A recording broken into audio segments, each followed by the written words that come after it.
One more reason to buy now. For a limited time, lease the Elantra for only $119 a month. Hurry in today. Good morning, America. Breaking overnight, Chicago celebration. The Cubs clinched their spot in the World Series, dealing a defeat to the Dodgers to win their first pennant in over 70 years. I'm sleeping with this thing tonight.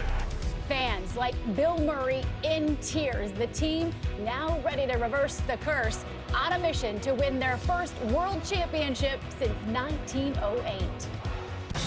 Battleground focus, Donald Trump pledging to heal divisions while also promising to take legal action against his female accusers. All of these liars will be sued after the election is over. Even as new claims are made by another woman while Hillary Clinton makes her final push. It's important to give you something to vote for, not just against. Seems so important. The star power working in her corner. Mosul offensive. The bloody battle. Iraqi forces launching a new advance, hoping to retake the second largest city from ISIS. This attack. Our Martha Raddatz reporting from the region this morning. And desperate search, a hiker gone missing, the daughter of a popular musician, hoping for the best. She could still be alive. The team scouring the treacherous terrain and praying they'll find her. Live from ABC News in New York, this is Good Morning America. Too biased? Good morning, America. Dan's up. It is great to have Tom Yamas beside me, and he just asked where is his Cubs hat. That's because this is a day when sports trumps politics. That's it might right. be my favorite day ever doing this show. And one day you can kind of be biased because like so many people were rooting for the Cubs, and that's your team, right? Yes. I spent 6 years there. 2 of my kids were born in Chicago, so go Such Cubbies. a big night last night. Fans were celebrating the Cubs' big win. Their team World Series bound. The sign outside Wrigley Field. Take a look. It says it all. National League champions. And look at this, champagne showers in the locker room as players celebrated this in the clubhouse as well. But I gotta say, I stayed up for this game. I got about 3 hours of sleep, but I'm pretty sure that people in Chicago still aren't sleeping. Oh, I'm sure. And this says it all right here. Here's the headline from the Chicago Tribune. Got their goat, a reference to the Cubs' curse. It's been 71 years since they went to the World Series and more than a century since they last won one. ABC's Alex Perez is outside Wrigley Field with more on this historic win. And Alex, this is your hometown. Yeah, that's right. Good morning, Tom. Good morning, Paula. You know, I grew up in this city, and we have been waiting much longer than I've been alive for this moment. You can still feel the energy here from the crowds that were here. And, you know, all across the city, fans everywhere are proudly flying the W. It's been a long time coming. On the field and in the streets. The city knows how to have fun. Chicago is celebrating a historic night. After 71 years of painful disappointment, Wrigley Field is flying the W as the Cubs head to the World Series. The Cubs is snatching their first National League pennant since 1945, when famous fan Dorothy Farrell was just 19 years old. Today, she's 90, and she plans to celebrate just as hard. How are you going to celebrate tonight? I probably have a Jägermeister. Joe Madden, high fly. Last night, the Cubs is shutting out the Los Angeles Dodgers and walking off with a 5-run lead. Chicago wearing down the Dodgers star pitcher Clayton Kershaw and grabbing an early lead with 2 runs in the first inning. While the Cubs' Kyle Hendricks is struck out 6 batters before their closer vanquished the curse of the GOAT with this double play.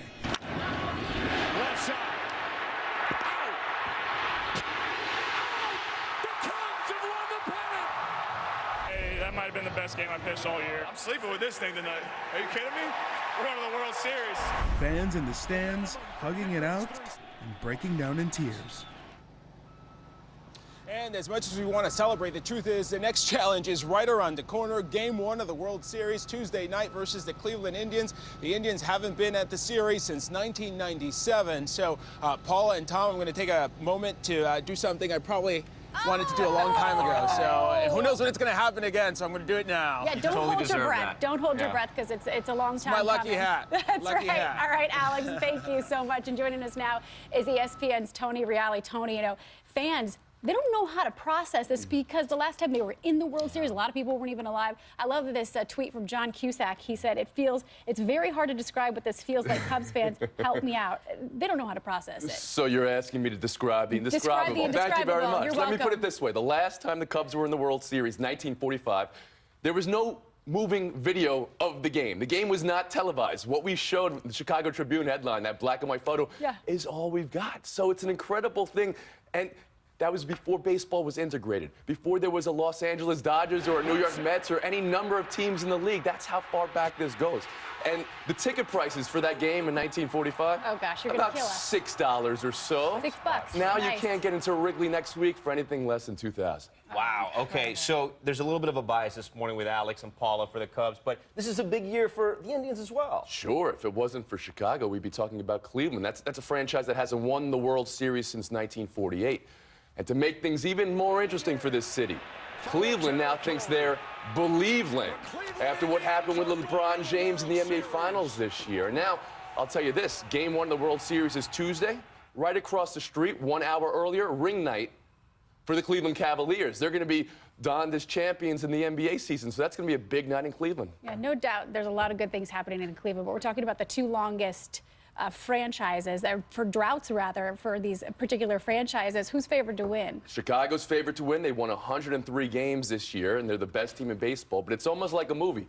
But even in the movies, Back to the Future and Major League, it took the sequel for both of these teams to get their World Series appearance. It's amazing. It's incredible. I love what you said earlier. This is the first time the Cubs will be in the World Series on a live broadcast, a live TV broadcast. Yeah. It's been a long time. We're going to be able to watch history. Yeah, all right, Tony Reale, thanks, thank you Tony. so much. So good for baseball, too.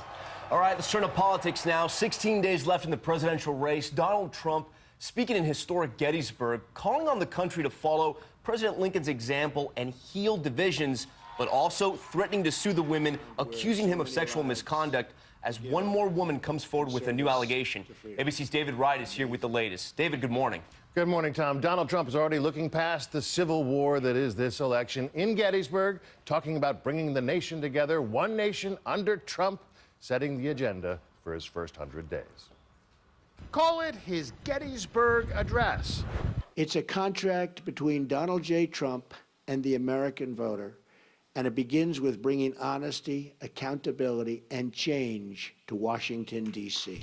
Donald Trump outlined his first 5 days in office, committing to overturn trade deals and Obamacare, but making slight changes to his promises on immigration.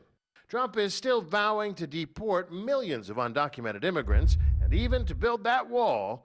But when it comes to who exactly will pay and how... Who's going to pay for the wall? Who?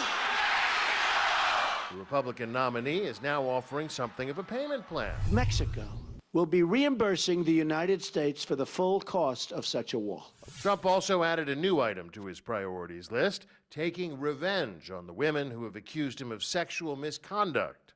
All of these liars will be sued after the election is over.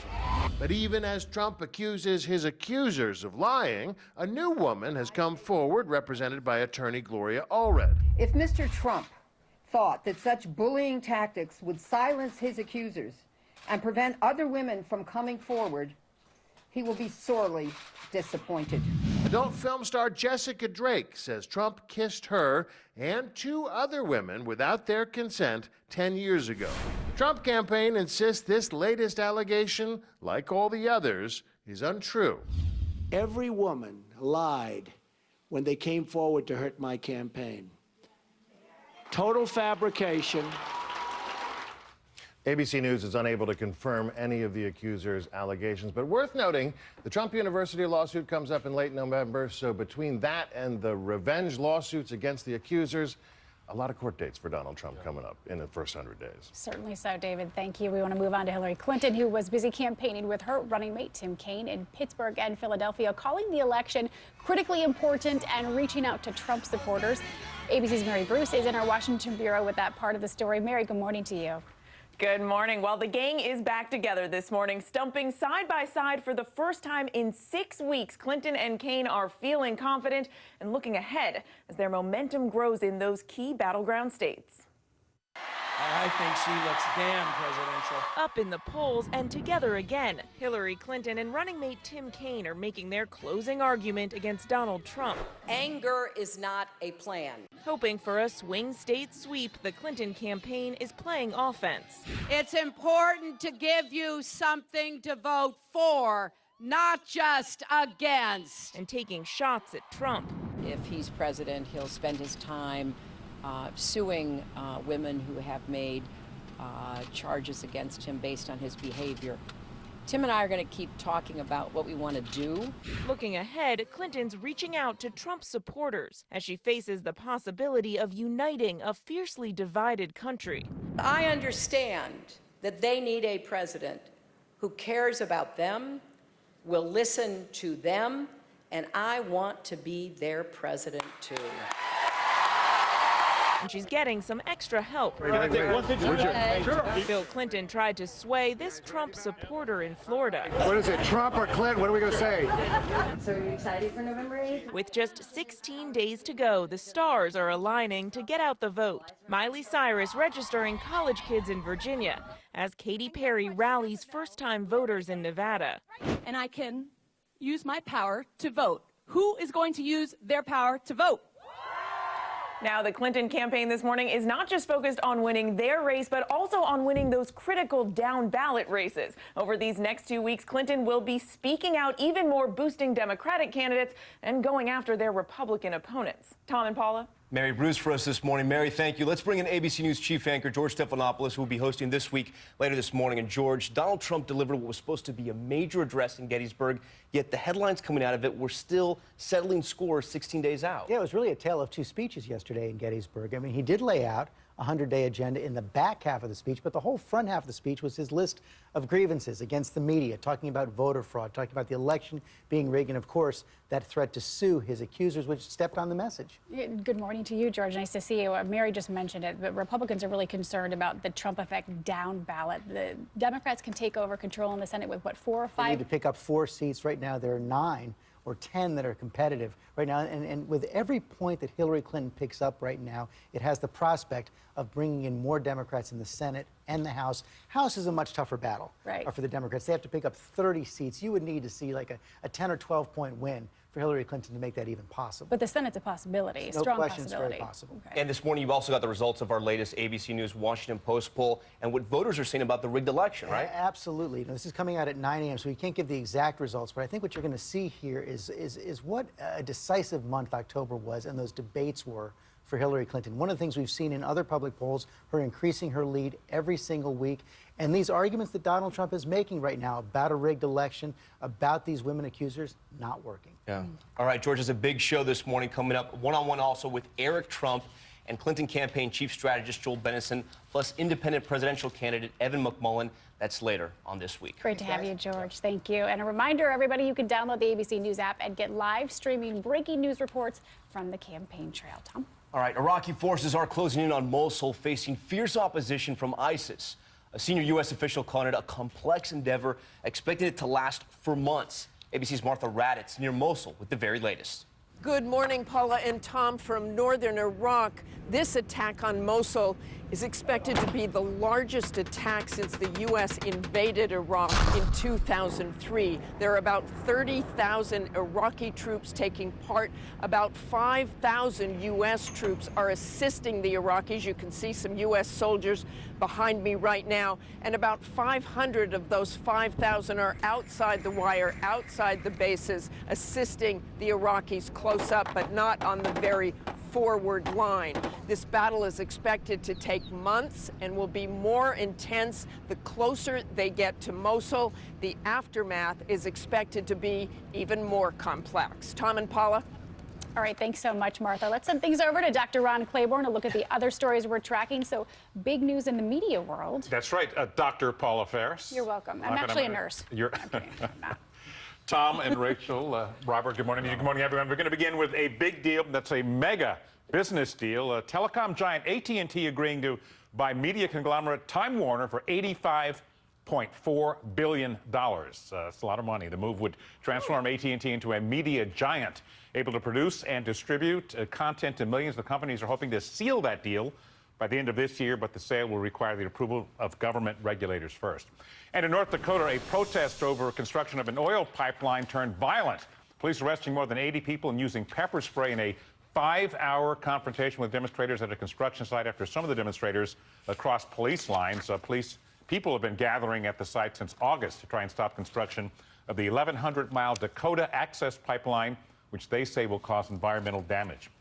And thousands of National Guard troops in California are being ordered to pay back money that they got to fight in Iraq and Afghanistan a decade ago. The California National Guard paid about 10,000 soldiers bonuses of $15,000 or more to re-enlist in the early 2000s. Now, the Pentagon says audits reveal that the money was mishandled and they want it back. The LA Times reporting that soldiers could be hit with interest charges, garnished wages, and tax liens if they refuse to go along. And in Florida, Coast Guard crews are rescuing 4 people, including a child whose boat capsized about 12 miles off the coast of Clearwater in the Gulf there. The 3 men and an 8-year-old girl are holding on to the boat for about an hour before being plucked out of the water. No one, fortunately, was hurt. Big upset in college football. Michigan lost. No, just kidding. Yeah, they're 7-0. Unranked, Thank you very much. Unranked Penn State knocking off number 2 and previously undefeated Ohio State. The good news for Paula there with less than 5 minutes left in the game. Grant Haley scooping up the ball, blocked field goal there, going 80 yards into the end zone. There it is. All the way. Touchdown. Final score, Penn State 24, Buckeyes 21. Oh. It was Ohio State's first loss to an unranked team since 2012. Mixed emotions. And, oh, yeah? Yeah, I wanted Michigan to beat them. Would have been a bigger game, Yeah, Michigan, Sorry, Ohio State. But finally, it is the time of year again when bears all over are getting ready to hibernate. It's almost winter, right? It is. And a bear. Says the hibernation And a expert. bear in Washington State had one last thing you needed to do. There it is, scratching trail cameras, catching the animal as it goes up a tree there. It will go up the tree eventually, believe me. Get her done. One more scratch. Climb that tree. For good men. the road. You sure he's not hibernating? Actually, I don't know. It looks like fun, though, doesn't it? Sleepwalking, who knows? Gosh, you don't need those back scratchers. Just find a tree. Yeah, that's it. Scratch That's your old back. school. So more about hibernation, or should we talk about the snow? Well, you know, typically when it starts to snow, people go into hibernation, and I would be one of them. Except when it's talking about a ski hill. Here you go, Lake Placid, Whiteface. They got it last night. I'm not sure what elevation this was, but they get about 3,000 and change of vert on that puppy. Get it up almost to 5,000 feet, and looks like it was coming down sideways there. Windy conditions as well. All the way down through the Smokies, Snowshoe got it, as did North Carolina. This near 6,000 feet. So you get the idea, all the spine of the Appalachians really getting some snow with this. It's starting to wind down. The snow advisories have been dropped. The rains are moving out, but the winds and the cold air certainly is moving in. Wind chills in New York, 42 right now. 22 degrees is what it feels like here in Saranac Lake, New York, and all the way down to the south, 43 degrees in Atlanta. In Gainesville, Florida right now, it feels like 42 degrees. Wind advisories are up. We're still going to see some winds gust. 95-mile-an-hour gust at the top of Mount Washington, around 6,000 feet. It'll be breezy in New York City and Atlantic City. That's a quick check on what's going on nationally. Here now is your local forecast. Well, we're off to quite a cool start in the area, so don't forget the jacket on your way out the door. Temperatures ranging into the 40s to lower 50s as we head into the rest of this afternoon. Daytime high 67 degrees, sunny and pretty close to average for this time of year, feeling a little bit warmer compared to yesterday. The wind still a key player, though. It's going to be quite breezy. Values still in the teens for some. For tonight, another cool one coming up. Overnight lows in the lower 50s to mid 50s. Don't do what? You can let Paula sing if she wants to sing. Beautiful. She'll be doing more of that during the break. Ron and I will be hibernating. More weather in about 15 Rachel's not hibernating because she has a great story to I tell do. us. Ultimately, a really good feel-good story with a wonderful outcome. So a mother in Atlanta is hoping her baby becomes a model for diversity. She says her son was rejected by a modeling agency, and that's when her mission started. Asher Nash is just 15 months old, but already is making a name for himself. He has Down syndrome and parents that want to share his joy with others. Anytime we had a phone out or a camera, we just noticed he loved to be in front of it. In July, Asher's mother, Megan, submitted his photos to a talent agency, which the family chose not to name, looking for children for an Osh Gosh Bagosh ad campaign. He met the size criteria, the eye color, the hair color, so I submitted. After not hearing from the agency, she reached out and says she was told they